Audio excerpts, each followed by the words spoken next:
오늘 우리에게 주시는 하나님의 말씀은 아모스 7장 1절에서 9절까지 말씀입니다. 아모스 7장 1절에서 9절까지 말씀입니다.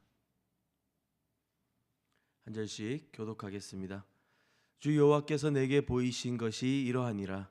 왕이 풀을 벤 후 풀이 다시 움돋기 시작할 때에 주께서 메뚜기를 지으심에 메뚜기가 땅에 풀을 다 먹은지라. 내가 이르되 주 여호와여 청하건대 사하소서.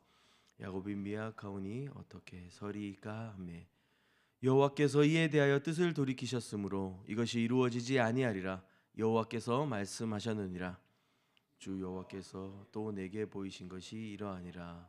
주 여호와께서 명령하여 불로 징벌하게 하시니 불이 큰 바다를 삼키고 육지까지 먹으려 하는지라. 이에 내가 이르되 주 여호와여 청하건대 그치소서. 야곱이 미약하오니 어떻게 서리이까 하매 주 여호와께서 이에 대하여 뜻을 돌이켜 주 여호와께서 이르시되 이것도 이루지 아니하리라 하시니라. 또 내게 보이신 것이 이러하니라. 다림줄을 가지고 쌓은 담 곁에 주께서 손에 다림줄을 잡고 서셨더니 여호와께서 내게 이르시되 아모스야 네가 무엇을 보느냐. 내가 대답하되 다림줄이니이다. 주께서 이르시되 내가 다림줄을 내 백성 이스라엘 가운데 두고 다시는 용서하지 아니하리니. 함께 읽겠습니다. 이삭의 산당들이 황폐되며 이스라엘의 성도들이 파괴될 것이라. 내가 일어나 칼로 여로보암의 집을 치리라 하시니라. 아멘.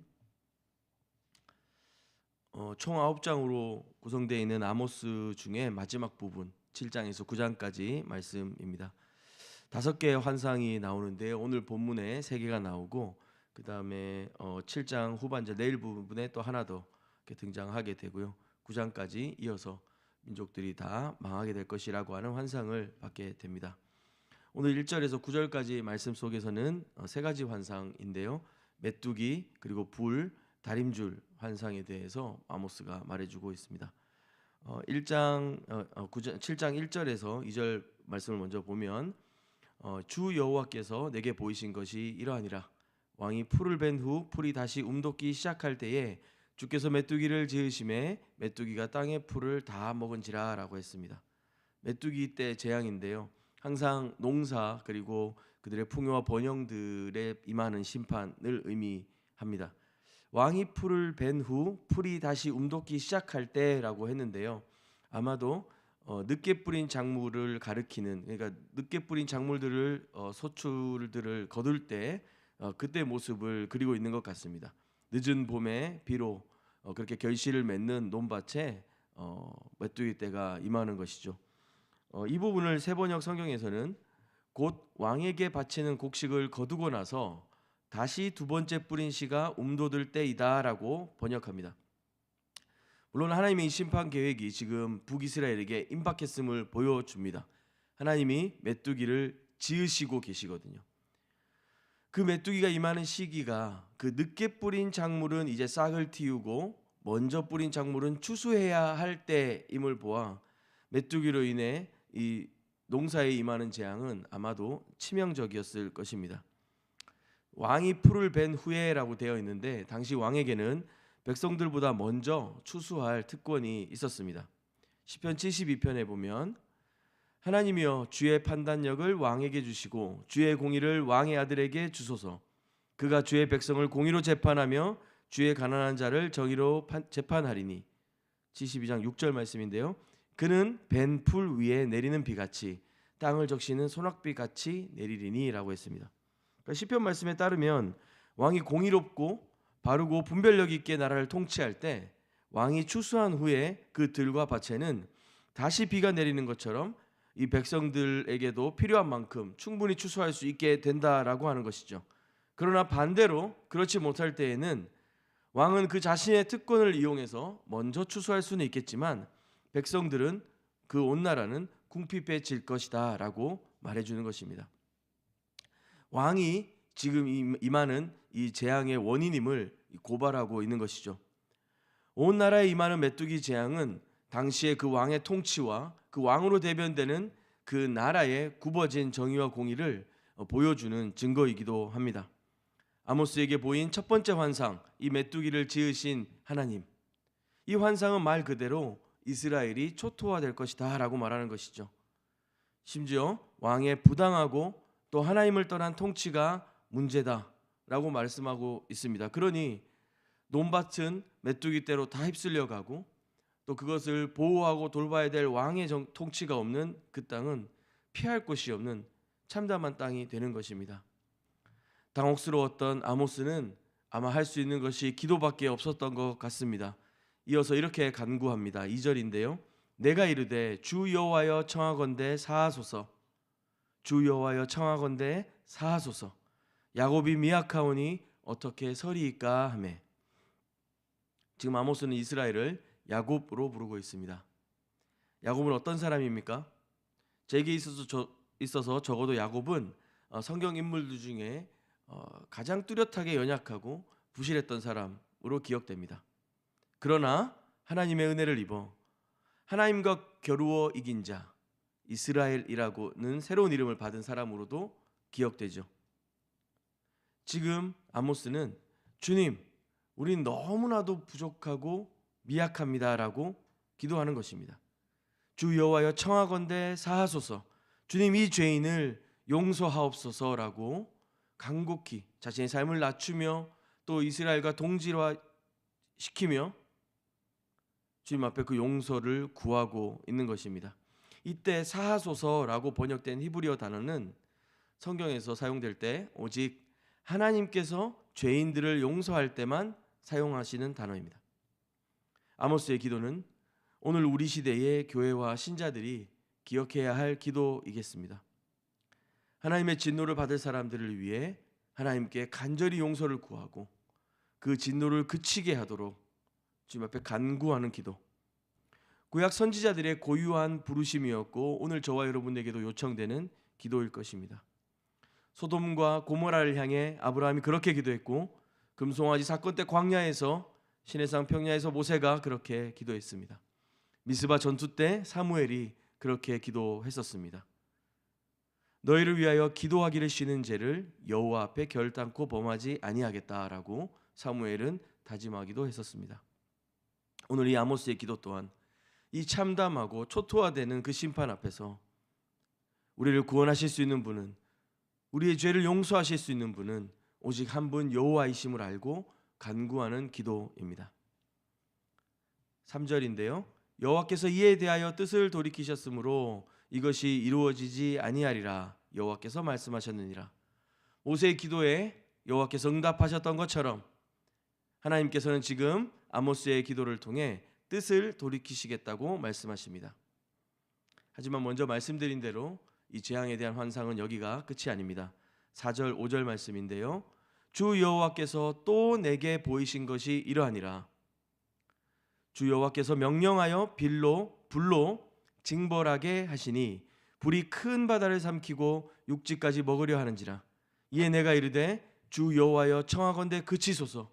야곱이 미약하오니 어떻게 서리이까 하매 주 여호와께서 이에 대하여 뜻을 돌이켜 주 여호와께서 이르시되 이것도 이루지 아니하리라 하시니라.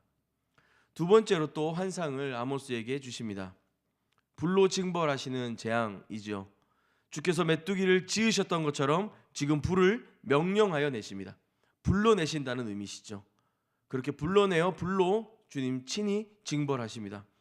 여기서 또 징벌한다라고 하는 단어는 재판한다라는 의미를 포함하고 있습니다. 그러니까 다시 읽으면 이런 것이죠. 이스라엘에게 임하는 불이 그들의 죄악에 대한 하나님의 재판 결과이다, 판결이다 라고 말하는 것이죠. 이와 비슷하게 이사야 66장에 보면 하나님이 불로 심판하시는 장면이 나오는데 그때 그 이사야 66장 말씀이 이렇습니다. 올바른 재판이 이루어져야 할 성문에서 도리어 정의를 굽게 하고 약자들에게 부당하게 세금을 징수하고 뇌물로 가난한 사람들을 억울하게 하는 이스라엘에게 하나님께서 친히 재판하시며 불로 징벌하시겠다고 말하고 있습니다. 오늘 지금 아모스에게도 동일한 그 심판에 대한 의미를 보여주는 것 같습니다. 그리고 이어 불은 큰 바다를 삼키고 육지까지 먹으려 합니다. 깊은 물을 마르게 하셔서 이스라엘을 출애굽시키셨던 그 하나님께서 이제 깊은 물 큰 바다를 말려버리시고 육지까지 삼키는 불을 보내시는 것이죠. 첫 번째 환상 때와 같이 아모스가 하나님의 뜻을 돌이키시기를 기도하긴 합니다. 그러나 그 전보다 조금 다급해 보입니다. 주 여호와여 청하건대 그치소서. 두 번째 환상이 그 첫 번째 것에 비해 지금 아모스에게는 더욱 긴박하고 심각하며 지금 상황이 악화되고 있음을 좀 느끼게 하는 것 같습니다. 하지만 이번에도 하나님은 그 아모스의 기도의 뜻을 돌이키십니다. 이쯤 되면 좀 의아하기도 합니다. 아모스의 기도와 간구에 이리도 쉽게 돌이키실 텐데 왜 연이어 계속 심판의 환상을 주시는 걸까? 다음 세 번째 환상부터는 아모스의 기도가 나오지 않습니다. 아마 더 이상 기도하지 못했던 것 같습니다. 아모스의 중보자로서의 기도가 멈출 정도로 지금 이 이스라엘의 상황과 하나님의 심판이 점점 가혹하고 엄중해지고 있다는 것을 보여주는 것 같습니다. 어떤 역사적 사건을 보여준다기보다 지금 이 죄악의 심각성과 그에 따른 재앙의 필연성들을 아모스서는 더욱 강조해 가고 있는 것이죠. 세 번째 환상입니다. 다림줄을 잡고 계시는 주님을 보게 됩니다. 아모스 7장 7절 말씀인데요. 또 내게 보이신 것이 이러하니라. 다림줄을 가지고 쌓은 담 곁에 주께서 손에 다림줄을 잡고 서셨더니, 이 환상에서 아모스는 주께서 다림줄을 들고서 담 곁에 서 계신 것을 보고 있습니다. 이어서 8절입니다. 여호와께서 말씀하십니다. 아모스야, 네가 무엇을 보느냐? 그리고 아모스가 대답합니다. 다림줄입니다. 또 주님 말씀하십니다. 내가 다림줄을 내 백성 이스라엘 가운데 두고 다시는 용서하지 아니하리니 라고 하시죠. 주께서 물으셨습니다. 그때 아모스는 그가 보고 있는 다림줄을 대답합니다. 주님께서 그 어떤 담 성벽 곁에서 공사감독관처럼 이 다림줄을 잡고 서 계셨던 것을 본 것이죠. 이 북이스라엘의 담벼락에 문제가 있다라고 하는 것을 고발하는 것 같습니다. 그냥 물리적으로 사마리아 성의 그 벽에 시공이 잘못됐다든가 어떤 물리적인 어떤 문제가 있다는 것 정도가 아니라 북이스라엘 백성의 신앙과 삶이 이 다림줄에 비추어 그 심판과 징계를 받지 않으면 안 될 정도로 엉망이 되었다라고 하는 것을 말합니다. 내가 다림줄을 내 백성 이스라엘 가운데 두고 다시는 용서하지 않으시겠다라고 말씀하십니다. 너무나도 분명하죠. 이스라엘이 하나님의 표준에 그분의 다림줄 앞에 전혀 부합하지 못하고 있다라고 하는 것입니다. 그래서 이 성벽은 무너지든지 아니면 다시 짓기 위해 무너뜨리든지 해야 합니다. 9절 말씀입니다. 이삭의 산당들이 황폐되며 이스라엘의 성소들이 파괴될 것이라. 내가 일어나 칼로 여로보암의 집을 치리라 하시니라. 이렇게 세 번째 환상을 마치게 되는데요. 아모스서에서 특징적으로 볼 수 있는 것 중에 하나는 이 선지자들 가운데 아모스가 거의 처음으로 이스라엘의 정의와 공의가 무너진 채 그 발생하고 있는 사회적 문제들을 신앙적인 문제, 신앙적인 그 본질과 연관해서 비판하고 있다라고 하는 것입니다. 오늘 여기 9절에 보시면 산당들, 성소를 동시에 언급하고 있습니다. 그러니까 그냥 우상 숭배 정도가 아니라 그뿐만 아니라 하나님께 제사하는 것 자체가 이 불의한 현실과 공존하고 있다고 하는 사실들을 중요한 쟁점으로 아모스는 두고 있다고 하는 것이죠. 산당과 성소가 이스라엘의 제사제도, 어떤 종교 시스템을 상징하고 있다면 이어지는 여로보암의 집은 정치적인 현실과 그 체제를 가리킨다고 볼 수 있습니다. 그 예배 초소들과 동시에 이 여로보암의 집, 북이스라엘 왕조를 심판하실 것이다라고 말씀하십니다. 여로보암의 시대, 국력은 강하고 이전에 없었던 부귀영화가 넘쳤지만 놀랍게도 이 시기는 가난한 자에 대한 억압과 짓밟음이 가장 성행했던 때이기도 했었습니다. 아모스는 이러한 현실을 여호와 하나님을 떠난 결정적인 증거로 지적하고 비판하고 책망하며 그 주께서 보여주시는 심판을 전하고 있는 것입니다.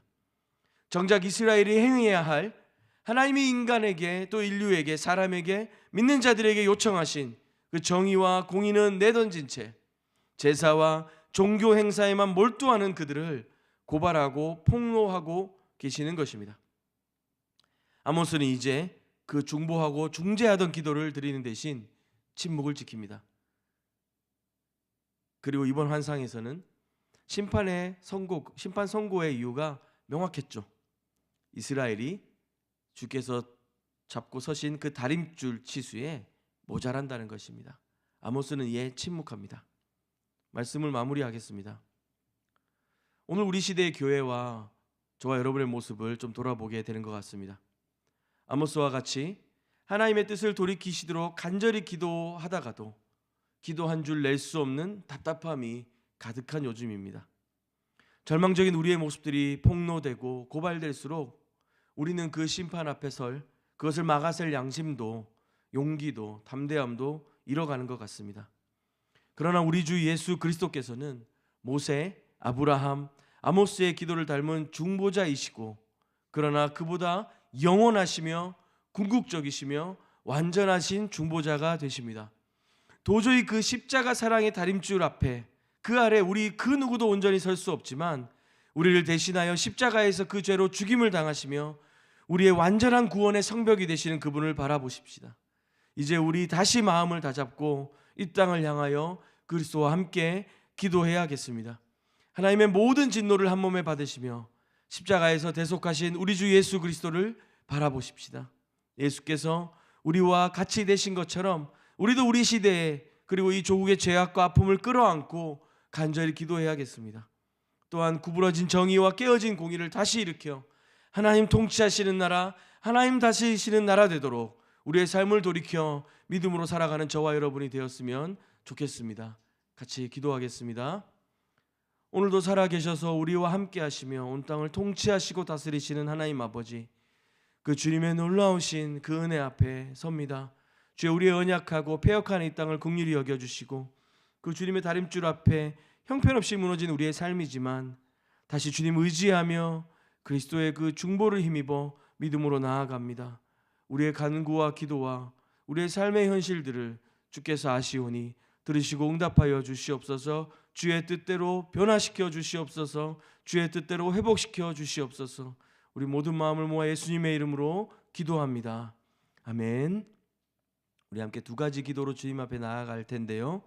먼저는 이 하나님 다림줄 앞에서 우리의 신앙과 삶이 하나님의 표준에 합당하게 되도록 교회와 성도가 또 자신의 연약함을 솔직하게 고백하고 회개하며 하나님의 정의와 공의를 다시 세우는 삶 되도록 기도했으면 좋겠습니다. 또 이어서 기도할 때 이 시대와 사회 속에 이 추운 겨울 억압받고 또 외롭고 소외된 가난한 자들과 약자들을 위하여 우리의 눈을 들어 그들을 바라보고 또 그들을 위해 중보하며 교회가 함께 이 불의한 세상 가운데 하나님의 통치가 하나님의 그 백성들답게 우리를 통하여 나타나도록 그렇게 위로받으며 이 땅이 교회를 통하여 힘을 얻을 수 있도록 하나님 그렇게 교회를 사용하여 주시옵소서. 함께 두 가지 기도 제목으로 기도하신 후에 개인의 기도로 더 깊이 나아가도록 하겠습니다. 함께 기도하겠습니다.